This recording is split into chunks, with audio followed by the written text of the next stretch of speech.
formation à l'étude biblique, une étude biblique personnelle de la parole, une étude biblique en groupe, un exposé biblique.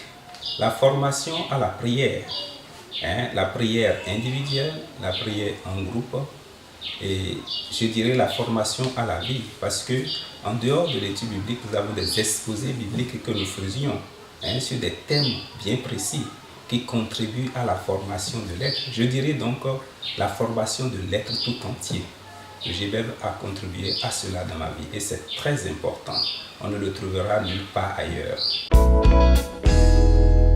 Depuis 33 ans où j'ai rencontré ce groupe, j'ai découvert un homme qui m'a communiqué la force d'aimer et de pardonner. En effet, j'étais un homme réservé moi-même, un homme triste, un homme rancunier. Mais au travers des études bibliques, j'ai noté que Jésus, que j'ai noté dans la Bible, c'est un Jésus qui est différent et qui m'aimait et qui m'avait pardonné aussi, qui était moi à la croix pour moi. Et c'est tout cela que j'ai découvert, j'ai noté et qui ont transformé aussi ma vie. Ce qui fait qu'aujourd'hui, je peux aimer mon prochain, le pardonner et le servir. La transformation du point de vue spirituel, d'autant plus que c'est dans le GBU que j'ai compris que j'avais besoin vraiment de recevoir Jésus dans ma vie. L'autre aspect de la transformation, c'est du point de vue moral. Entre-temps, j'étais timide, mais avec le GBU, cette timidité a été transformée progressivement. Le dernier élément, c'est au niveau de mon tempérament. J'ai compris avec le GBU que j'étais tempérament mélancolique. J'avais besoin vraiment de travailler ce tempérament et pour chercher l'équilibre. De telle sorte que de mélancolique que j'étais, actuellement, on ne peut pas savoir exactement si vraiment je suis mélancolique. Donc c'était une transformation de ce caractère dans ma vie. C'est grâce au GBU que je me suis trouvée à l'aise dans ma foi évangélique en tant qu'intellectuel.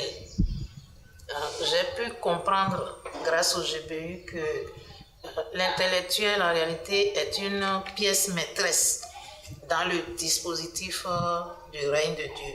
Notre relation à Dieu s'exprime à travers la religion du livre qu'est la Bible et qu'est le christianisme. Au GBU, l'esprit attentif commence par être sensibilisé à cela dès qu'on entre en contact avec la méthode OIA. C'est la méthode OIA qui m'a ouvert l'esprit et m'a aidé à saisir toute la dimension de l'attente de Dieu, de l'intellectuel chrétien. À voir l'ambiance qu'il y a entre les frères, l'absence de réserve. Tu ne peux jamais être au GBU te sentir seul. Parce que à chaque fois, quand tu as besoin de quelqu'un, cette personne-là est à tes côtés. Cette personne te soutient sur tous les plans. Et quand tu as besoin de prière, tu as quelqu'un avec qui tu veux prier. Quand tu as besoin de te confier à quelqu'un, et tu trouves la personne idéale. Donc, on a tout au GBU et je remercie beaucoup Dieu pour ce qu'il a fait dans ma vie, dans le GBU, parce que j'étais timide. Mais quand j'ai commencé le GBU, j'ai vu que ma timidité est passée de côté et je suis ce que je suis aujourd'hui, une femme de relation. Le GBU m'a enraciné dans la parole et a affermi mes pas. Et comme il sait bien le faire, c'est-à-dire outiller les élèves, les étudiants pour impacter positivement les églises et la société, le GBU m'a donné beaucoup de choses et ce qui me permet aujourd'hui d'être utile non seulement à mon église, mais à d'autres organisations chrétiennes. Je me surprends en train de faire des choses et je me pose la question de savoir où est-ce que j'ai eu toute cette connaissance. Mais je me rends compte finalement que c'est le GBU qui est à la base de ma formation et de mon engagement. Et donc, c'est ce même engagement qui me permet de véhiculer l'évangile du Christ dans le domaine socio-professionnel, à travers le savoir-faire et le savoir-être. C'est grâce au GBEV que j'ai appris à écrire dans la presse Et aujourd'hui, bon, c'est mon premier job, c'est le journalisme. Et ça, c'est grâce au GBEF. Et en dehors de cela, le GBEF m'a permis d'avoir le courage et l'endurance dans mes études. Mais ça n'a pas été aussi facile. Mais c'est la bonté du GBEF. À travers les enseignements, à travers les conseils, à travers l'encadrement, à travers l'appui des amis et collègues, que je suis devenu ce que je suis devenu aujourd'hui. C'est la joie de servir quand on a tant reçu. Tant reçu en termes de formation, tant reçu en termes de témoignage qui vous pousse à l'action.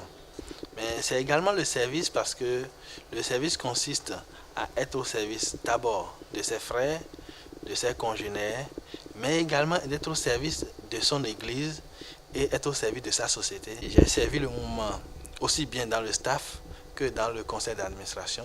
Mais aujourd'hui, je pense que je continue de servir mon pays au travers de tout ce que le GBEF a produit en moi en termes d'impact par rapport aux valeurs que je compte incarner. Les valeurs de l'intégrité, de la probité, de la transparence, les valeurs du travail bien fait. C'est la foi dans les actions. Au fait, le GBEU m'a appris à agir en comptant sur le Seigneur. Nous avons eu à organiser beaucoup d'activités dans le GBEU, mais nous partons toujours de rien. En parlant du rien, on parlait de ressources surtout financières. Et lorsque nous avons organisé ces genres d'activités, camps, rencontres, les responsables nous envoient sur le terrain sans nous donner de l'argent. Mais quand nous organisons les activités, on constate toujours que c'est une réussite et que nous en sortons même avec des reliquats. Et là, moi j'ai appris à travers ces activités à avoir foi. En comptant sur le Seigneur, on peut faire de grandes choses, rien qu'en comptant sur lui. Le GBEF ne doit pas être un géant au pied d'argile. Non, nous devons être un ministère solide, un ministère qui allie les amis, les élèves et les étudiants ensemble pour pouvoir apporter donc la plus-value à notre société. Parce que ce sont les amis qui achèvent véritablement la vision du ministère. Et notre défi également, c'est de faire en sorte que les personnels du GBEU puissent avoir vraiment un plan de carrière. C'est important. Le défi donc de la mobilisation des ressources pour faire face à ce ministère.